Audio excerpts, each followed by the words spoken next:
Muhammad Qasim bin Abdul Karim adalah seorang pria asal Pakistan yang belakangan dikenal karena kisah mimpi religiusnya. Muhammad Qasim lahir pada 5 Juli 1976 di Pakistan. Dia dibesarkan di kota Lahore, Pakistan, dalam keluarga Muslim Sunni yang sederhana.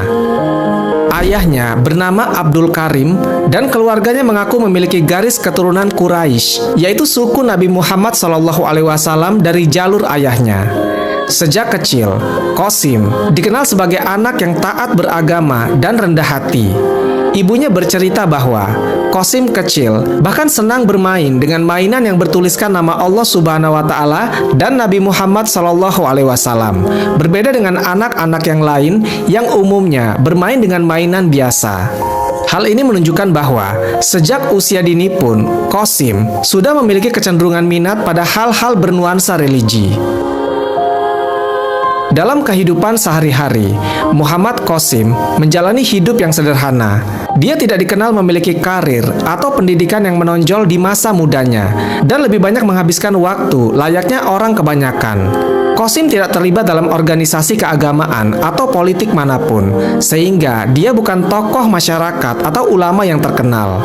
Dia sendiri menganggap dirinya hanyalah orang biasa dan bukan siapa-siapa secara istimewa. Sikap rendah hati ini terbawa dari kehidupan pribadinya yang jauh dari sorotan publik sebelum dia mulai dikenal karena mimpi-mimpinya.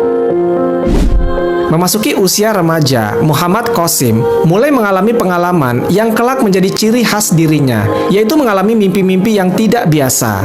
Sekitar usia 12 atau 13 tahun, Qasim mengaku pertama kali bermimpi didatangi oleh Allah Subhanahu wa Ta'ala dan Nabi Muhammad SAW dalam tidurnya. Mimpi tersebut tentu bukan mimpi biasa baginya. Seiring waktu, frekuensi mimpi-mimpi spiritual ini meningkat. Menginjak usianya yang ke-17 tahun, dia mulai bermimpi bertemu dengan figur-figur tersebut secara konsisten dan berulang. Keluarganya menyadari bahwa Qasim mengalami hal yang jarang dialami oleh orang lain. Namun pada tahap ini, kehidupannya tetap berjalan normal, dan tidak banyak orang di luar lingkungannya yang tahu mengenai mimpi-mimpi tersebut. Selama bertahun-tahun, Qasim cenderung menyimpan pengalaman mimpi-mimpinya untuk diri sendiri atau hanya menceritakannya kepada orang-orang terdekatnya saja. Ia tidak langsung mempublikasikan atau mengumumkan mimpinya kepada khalayak luas. Baru pada tahun 2014, ketika usianya sekitar 37 tahun, Qasim merasa mendapat perintah melalui mimpinya untuk mulai menyebarluaskan pesan-pesan yang dia terima. Dalam salah satu mimpinya di tahun tersebut, Qasim mengisahkan bahwa Allah Subhanahu wa Ta'ala dan Nabi Muhammad SAW memintanya untuk membagikan mimpi-mimpinya kepada semua orang. Peristiwa inilah yang menjadi titik balik dalam perjalanan hidupnya. Setelah merasa mendapat dorongan spiritual untuk berbagi, Muhammad Qasim mulai memberanikan diri menyampaikan isi mimpi-mimpinya ke ranah publik. Awalnya, dia berbagi cerita mimpi tersebut kepada keluarga, kerabat, dan teman-teman dekatnya. Lambat laun, dia memperluas jangkauan dengan memanfaatkan media komunikasi modern. Qasim mulai mengirimkan penjelasan tentang mimpi-mimpinya ke berbagai pihak, termasuk situs web resmi pemerintah Pakistan dan negara-negara Islam lainnya. Dia bahkan pernah mengirim email ke situs-situs resmi militer dan pemerintah Pakistan, serta tokoh-tokoh terkenal untuk menceritakan mengenai mimpi-mimpinya dan pesan yang ia yakini terkandung di dalamnya.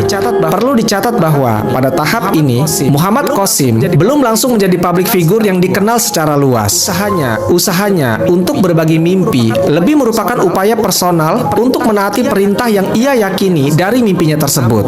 Namun, langkah tersebut perlahan membuka jalan bagi Qasim menuju sorotan publik. Kisah-kisah mimpi yang dibagikannya mulai menarik perhatian segelintir orang yang kemudian menyebarkannya melalui media sosial dan forum internet.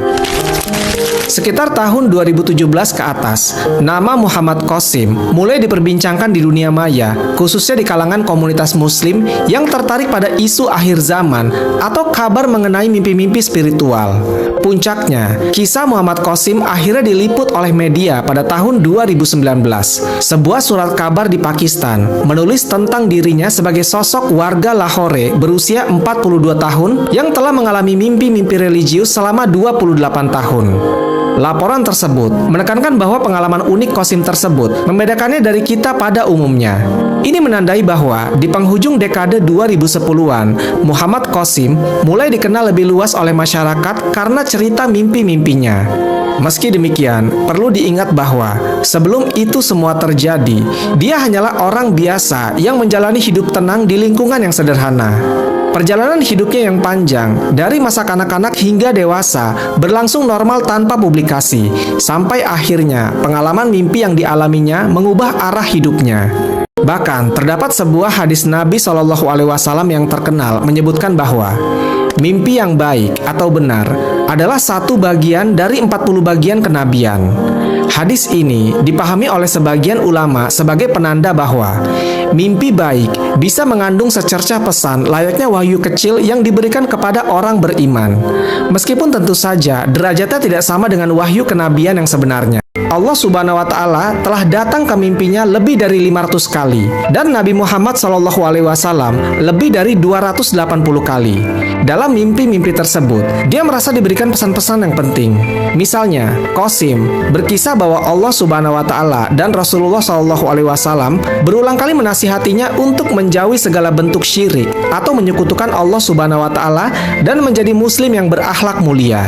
Pesan-pesan dalam mimpinya juga meliputi dorongan untuk memperbanyak ibadah dan zikir mengingat Allah Subhanahu wa Ta'ala, serta selalu berjalan di jalan yang lurus sesuai ajaran Islam.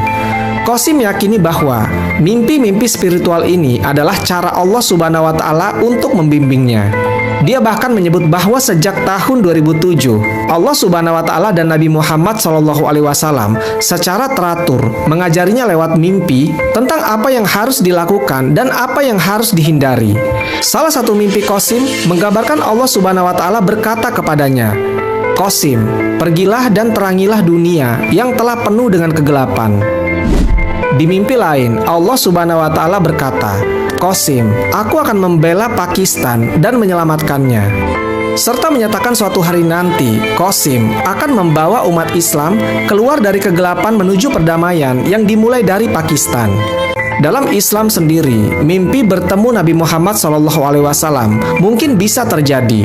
Berdasarkan hadis bahwa setan tidak bisa menyerupai Nabi SAW dalam mimpi seseorang. In a dream on September 20th, 2015, Allah said this to Muhammad Qasim. Allah said, "Qasim, Quran is my word, and if all of shaitan, jinn, and mankind gather together, they won't even be able to create a single ayah. In the same way, the dreams which I have shown you, those dreams have been created by me, and even if all of shaitan, jinn, and mankind gather together, even then they won't be able to create such a dream. And neither can shaitan show such a dream to anyone. These dreams are from Allah, Lord of all the worlds."